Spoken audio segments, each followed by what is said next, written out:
BJP के चाणक्य के घर बगावत, उद्धव खेमे में जाने की तैयारी। प्रमोद महाजन की बेटी बीजेपी छोड़ने को तैयार। बीजेपी से टिकट नहीं मिलने पर उद्धव ने की बात। उद्धव की पत्नी रश्मि ठाकरे ने भी कहा, बीजेपी ने सही नहीं किया। महाराष्ट्र में बीजेपी को पहले से ही कई झटके लग रहे थे और अब एक और बड़ा झटका पार्टी को लगता दिखाई दे रहा है। अटल बिहारी वाजपेयी और लाल कृष्ण आडवाणी के दौर में बीजेपी के सबसे कद्दावर नेताओं में शामिल प्रमोद महाजन का परिवार अब बीजेपी छोड़ने की तैयारी कर रहा है और कभी भी इसे लेकर बड़ा ऐलान कर सकता है। प्रमोद महाजन को बीजेपी और शिवसेना के बीच गठबंधन का सूत्रधार माना जाता है।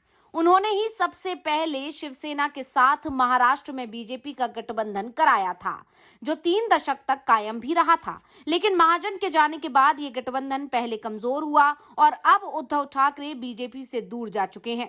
इस बीच अब प्रमोद महाजन का परिवार भी बीजेपी से दूर जाने की तैयारी में है।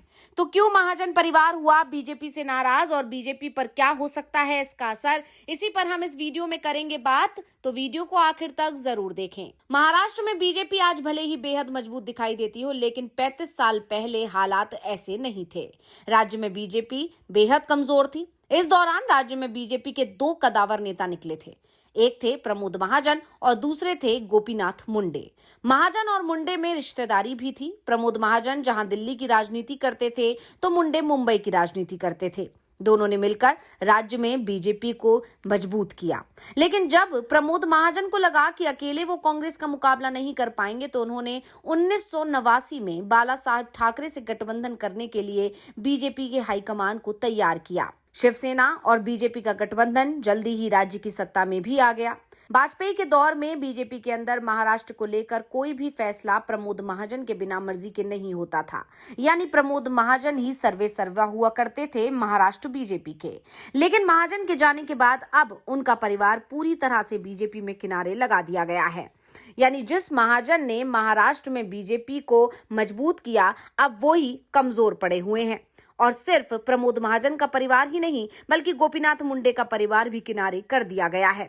दोनों के ही परिवार बीजेपी में उस तवज्जो की आस लगाए बैठे हैं जो उन्हें मिलना चाहिए था। लेकिन इस नई बीजेपी ने दोनों ही परिवारों को साइड कर दिया। जबकि मुंडे और महाजन परिवार के साथ ठाकरे परिवार के साथ भी बेहद अच्छे रिश्ते रहे हैं। बीजेपी ने इस बार के लोकसभा चुनाव में पूनम महाजन का टिकट काट दिया था, जबकि वो 2 बार लगातार चुनाव जीती थी। गोपीनाथ मुंडे की बेटी पंकजा मुंडे को भी इस बार बीजेपी ने विधानसभा चुनाव में टिकट नहीं दिया। पंकजा इस समय विधान परिषद में है और वो शांत दिख रही हैं, लेकिन उनकी शांति बीजेपी को डरा रही है। तो दूसरी तरफ पूनम महाजन के तेवर बीजेपी की परेशानी का कारण बन गए हैं। पूनम महाजन ने कहा कि जब लोकसभा चुनाव में उनका टिकट कटा तो उद्धव दादा परेशान हो गए थे, यानी उद्धव ठाकरे को बहुत बुरा लगा था। और जब विधानसभा चुनाव में भी बीजेपी ने उन्हें टिकट नहीं दिया तो वो और चिंतित हो गए। उद्धव दादा की परेशानी की खबर जब हमें हुई तो हमने उन्हें फोन लगाया कि उद्धव ठाकरे की पत्नी रश्मि ठाकरे भी बहुत प्यारी हैं और उनसे घर पर बातचीत होती है। मेरा उनके साथ घनिष्ठ संबंध है और वो बहुत स्नेही हैं।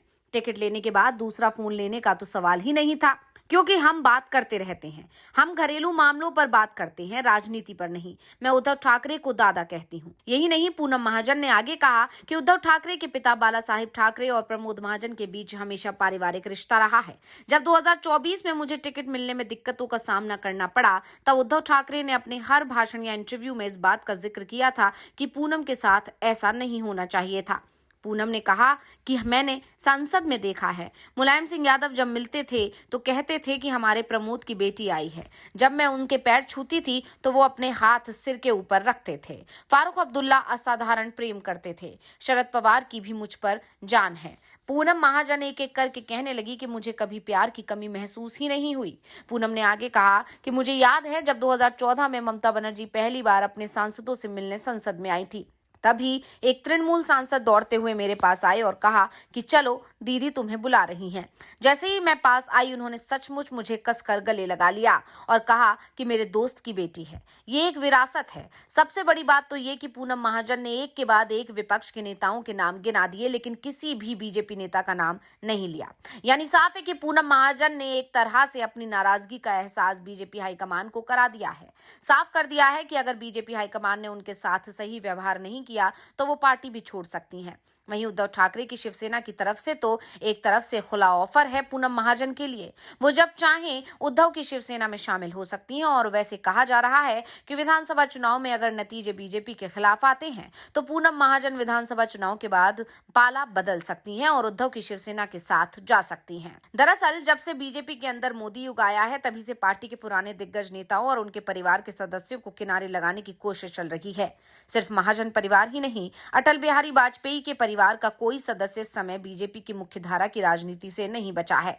कल्याण सिंह के परिवार के साथ भी लोग लगभग यही स्थिति है। अडवाणी के परिवार का तो कोई सदस्य पहले से ही राजनीति में नहीं था और ना ही मुरली मनोहर जोशी के परिवार का, लेकिन जिस परिवार के सदस्य राजनीति में हैं, उन्हें भी बीजेपी हाईकमान ने पूरी तरह से किनारे लगा दिया है और इस बात की नाराजगी समय समय पर सामने आती रही है। खासकर पंकजा मुंडे तो इस बात की नाराजगी जाहिर करती रही हैं। हालांकि अब उन्हें विधान परिषद भेज दिया गया है, इसलिए इस समय वो कुछ शांत है, लेकिन इससे पहले जब लोकसभा चुनाव हुए और लोकसभा चुनाव से पहले भी उनकी नाराजगी समय समय पर खुलकर आती रही थी और अब पूनम महाजन ने भी वही नाराजगी जाहिर की है। ऐसे में कहा जा रहा है कि महाराष्ट्र में चुनाव नतीजों के बाद बीजेपी को कई झटके लगने अब तय माने जा रहे हैं।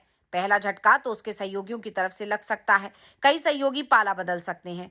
वहीं सहयोगी झटका पहले ही दे रहे हैं। जिस तरह से अजीत पवार अपनी मनमर्जी से टिकटों का बंटवारा कर रहे हैं, उसको देखकर माना जा रहा है कि अजीत पवार कभी भी बीजेपी को झटका दे सकते हैं। और वहीं दूसरी तरफ पार्टी के कद्दावर नेता भी अब पाला बदलने की तैयारी में है। महाराष्ट्र में विधानसभा के चुनाव 20 नवंबर को हो रहे हैं और नतीजे 23 नवंबर को आएंगे। राज्य विधानसभा चुनाव को लेकर जो भी सर्वे रिपोर्ट सामने आ रही हैं, सभी में यही दावा किया जा रहा है कि महाविकास अघाड़ी गठबंधन बीजेपी पर बहुत भारी पड़ रहा है।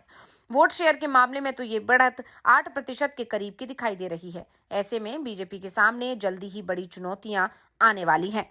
यहाँ पर साफ है कि बीजेपी ना तो अपनों को खुश रख पा रही है और ना ही सहयोगियों को। इसीलिए ना तो शिंदे गुट बीजेपी से खुश है और ना ही अजीत गुट। ऐसे में यहाँ देखा जा रहा है कि चुनाव से पहले ही एनडीए में बड़ी फूट और भगदड़ मचती हुई दिखाई दे रही है। अब देखना होगा कि नतीजे आने के बाद की स्थितियां क्या रहती हैं या फिर नतीजे आने से पहले ही बहुत बड़ा कोई खेल होने वाला है। तो ये जानकारी आपको कैसी लगी, हमें कॉमेंट करके अपनी राय जरूर दीजिएगा। इसी के साथ इस वीडियो को लाइक करें, वीडियो को शेयर करें और चैनल को सब्सक्राइब करना ना भूलें। धन्यवाद।